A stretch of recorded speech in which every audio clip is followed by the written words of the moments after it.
All right, hello, gang. This is a question series. I guess this is part 5 because the last one we took from the YouTube people. Now, these are questions from the Guitar Institute, the online school. Okay. And this is a guy named Norlo wrote, "Hi, Mr. Bruno. Do you believe in natural talent for music? Do you think that innate talent is essential to be a successful musician?" Well, first of all, you can call me Jimmy. Natural talent for music is a very good question. I think that, some people maybe it comes a little more natural than others. But if you don't put the time in practicing, no innate talent is going to help you get better. So no, I don't think that that innate talent is essential to becoming a successful musician. I mean, I worked hard at it. I practiced a lot, and I also knew some guys, kids, 16, 17. Just could, had perfect pitch and they didn't put the time in and they wound up not becoming musicians. So I don't believe in innate talent. Okay. This is from a guy named Archtop writes, "Teachers often say they learn many things by teaching. What lessons have you learned from teaching this course or from your students?" Another excellent question. Well, I learned that sometimes I take too much for granted. I think that everybody's mind works like mine. So I've learned to simplify my explanations of the various concepts. And I slow down a lot and teach in little bits and pieces, because I assume everybody knows all the notes on the fingerboard. And it's not necessarily true. A lot of guys struggle with that. And without that knowledge, it's hard to, to make musical statements and put things together, I remembered once that, I think that a lot of guitar players see a grip, and like a picture of the chord, and they're playing the chord, and they don't really have an idea of what notes you're pressing down on. I do. I know the names of every note in every chord, and that's easy for me, but it's not so easy for other people. So that's a good question. I hope I answered it okay. All right.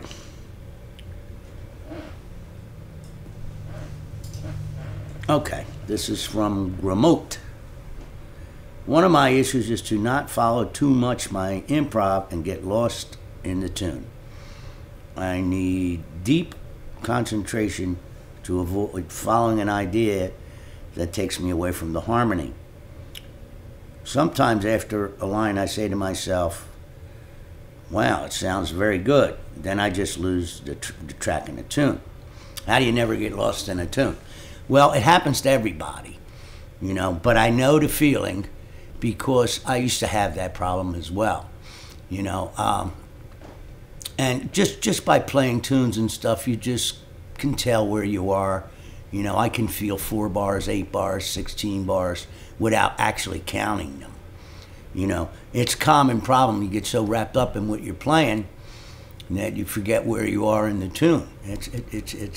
It's very common, and it does go away. Keep playing, and it will go away. So you're not alone. Okay, Mick Bell. "What gear do you have these days? I think you got rid of a load of guitars." Well, this is a little touchy subject because this is almost along the lines of, excuse me, cheers.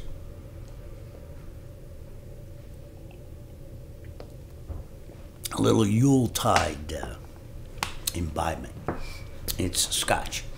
Anyway, so it's a little touchy subject because I have endorsements and etc., etc. It's almost kind of like, asking me, what do you think of this guy's playing or that guy's playing?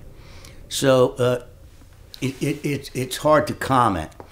I mean, I have an AER amplifier with one 10-inch speaker, and it seems to do the trick for me.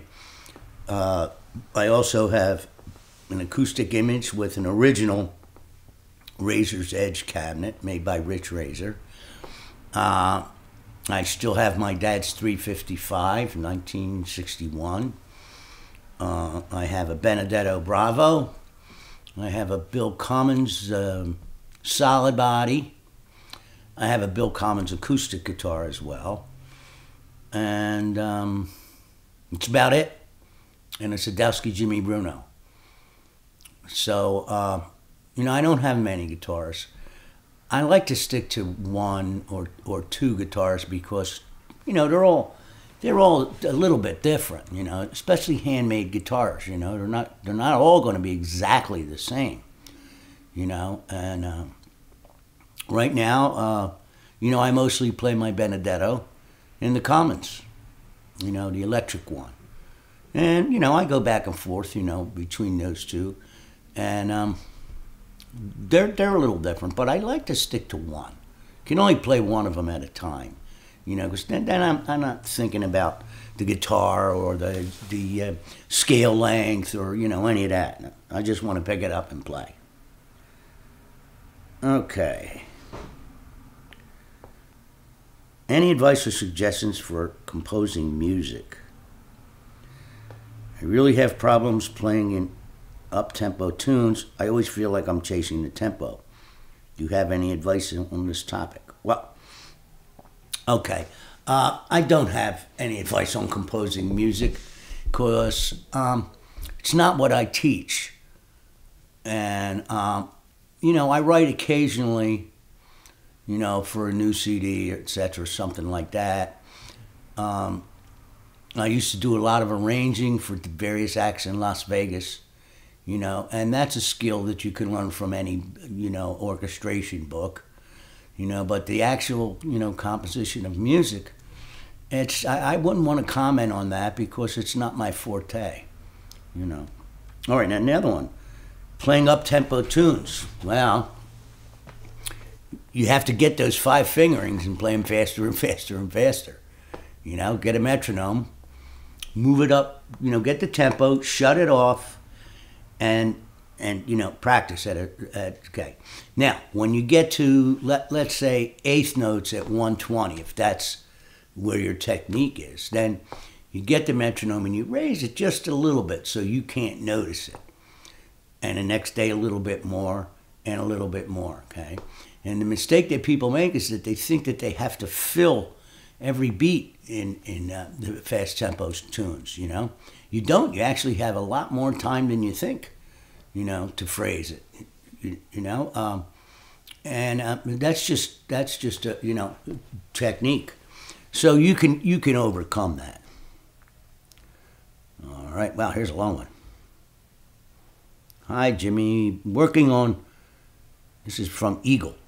Working on phrasing the 2-5-1 a lot. When you're making up lines, do you think in terms of rhythm or melody when you improvise?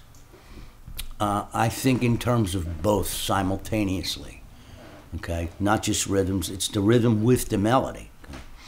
And then it goes on to say, probably not explaining myself well. However, my daughter takes piano lessons with the long-time musical director and pianist for Dizzy Gillespie. I often hear him tell her, as Dizzy always says, find a rhythm and hang some notes on it. He is big on each instrument playing polyrhythms to create swing. Not sure I agree with that. Polyrhythm is one rhythm against another, both at the same time. And no, I don't think about rhythm and try to hang notes on it. I think of it both at the same time. It's best not to dissect these things, down to the minutiae. You get an idea. That's like when you write, like for example, this question: do you think about the grammar?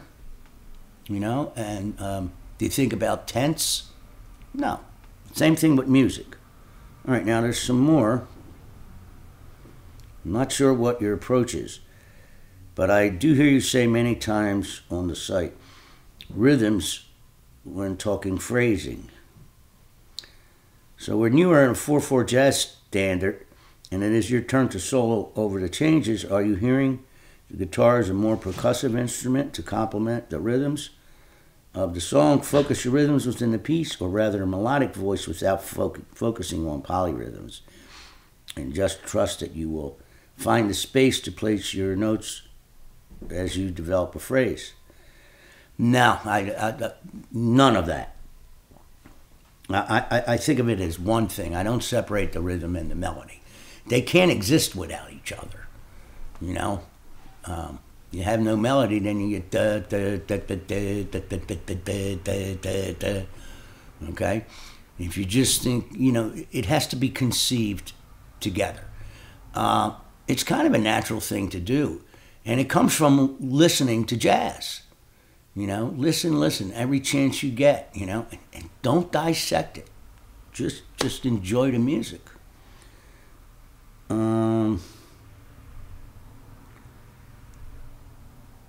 Inside notes and ARPs, this perspective could be helpful. Now, okay, again, to reiterate, no, I'm not thinking about rhythm and melody as separate things, although they are separate. But I don't think about them as that. You know, listen to other guitar players, listen to piano players, listen to horn players. You know, it's not about here's a rhythm and, you know, put some notes to it. I have to respectfully disagree with Dizzy on that one.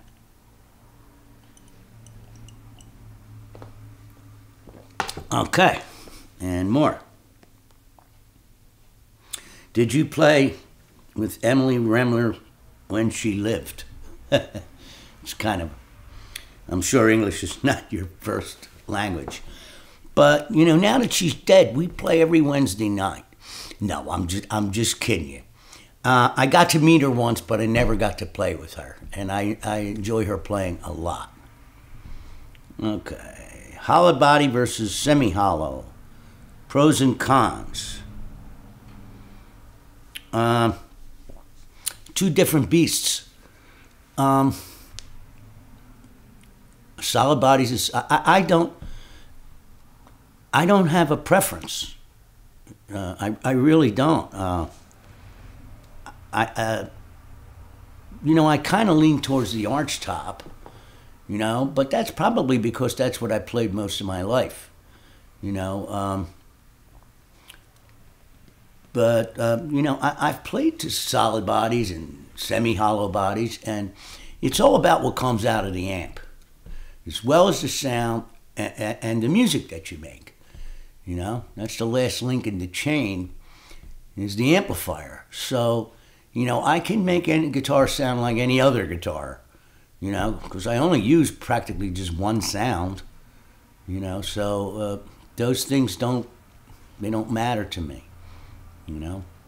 If it's a loud gig or a loud band, if I have to play with a big band, I use a solid body. I played with the Air Force band, big band, and I used Bill Collins' solid body, and it cut through just fine, you know. And so I'm not really good on gear. All right, let's see. Hey Jimmy, I play practice mostly on my own these days. I would love to start playing with other local jazz musicians at jam sessions. Do you have any advice or tips for attending my first jam session or playing with other musicians for the first time? Well, playing in jam sessions, you know, at least come with like 10 or 20 tunes memorized. And if I were you, I would start with Band in a Box. It has a terrific swing feel, you know. Go through all the styles and start with that first. And then, you know, the only way to do a jam session is show up and hope for the best, you know. And the more you do it, the better you get. Okay, I have two questions. You mentioned George Van Epps in your last video. Was he an influence on you? What do you think of the harmonic mechanism books? And is there a piece or album of his in particular that you would recommend? All right. I loved George Van Epps. Got to hang out with him a lot, played with him a few times, and of course he was an influence. I like to move lines around inside of chords. I like contrary motion a lot. It's mentioned on the site several times. And I guess that's a George Van Epps influence. And those books are terrific if you know how to apply them, harmonic mechanisms. Okay? And you'll see all those exercises are about moving notes inside a triad, which is pretty ingenious, I think. So I think they're terrific books. What do you think the most important thing to practice is? Or put it another way, what should I prioritize in my practice? It's a tough one. Tough question. You have to practice it all. Chords, lines, comping. You can't leave any of them out. They're all priority. You know, to me, practice is you play it over and over again until you mastered it, whether it's five fingerings, cells. I never broke it down. You know, I'm going to play this for 5 minutes. You know, I just do one thing at a time and practice it until I got it. That's the only way I know of how to do it. Okay. All right, this is from Eagle. Tone and technique question. How would you compare or differentiate your tone from Howard Alden and Bucky Pizzarelli? How about the technique and style of each of your playing? I've seen many YouTube videos with you, Howard Alden, and Bucky, and have your duo album with Howard Alden.